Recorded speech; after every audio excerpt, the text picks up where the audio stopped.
Hello sir, मी जिओ मधून बोलत आहे. मी गावातून बोलत आहे. सर, तुमचा जिओचा रिचार्ज प्लॅन समाप्त झाला आहे. मग मारून द्या रिचार्ज. इतकी काळजी आहे तुम्हाला तर. सर, तुम्ही जर या जिओ नंबरवरती रिचार्ज केला नाही तर तुमचे सिम बंद केले जाईल. असं कसं बंद केलं जाईल? मला तुमच्याशी बोलणंच नाहीये. मग आपलं डायरेक्ट अंबानीशी बोलणं करून द्या. अंबानी सांगतो मी. असं कसं सिम बंद करता म्हणून मग? सर, तुम्ही लवकरात लवकर रिचार्ज मारून घ्या. मी काय म्हणतो, एखादा स्वस्त रिचार्ज आहे का? फक्त मिस कॉल मारा पुरतं, फोन याय जाय पुरतं. नाही सर, असा कोणताही रिचार्ज प्लॅन नाहीये. ओ मॅडम, रिचार्ज मारून काय फायदा आहे आमचा? माझ्याकडे फोनवर बोलायला गर्लफ्रेंड बी नाहीये. सर, रिचार्ज तर करावाच लागेल ना. मॅडम, तुमचं झालं का?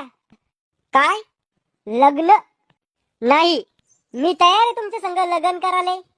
तो आहे सारख्या भिकार थोडा संग लग्न करीन का मी? तो याकडे रिचार्ज मारायला पैसे नाहीये भिकाऱ्या. देवा काळजाची हाक ऐक एकदा तरी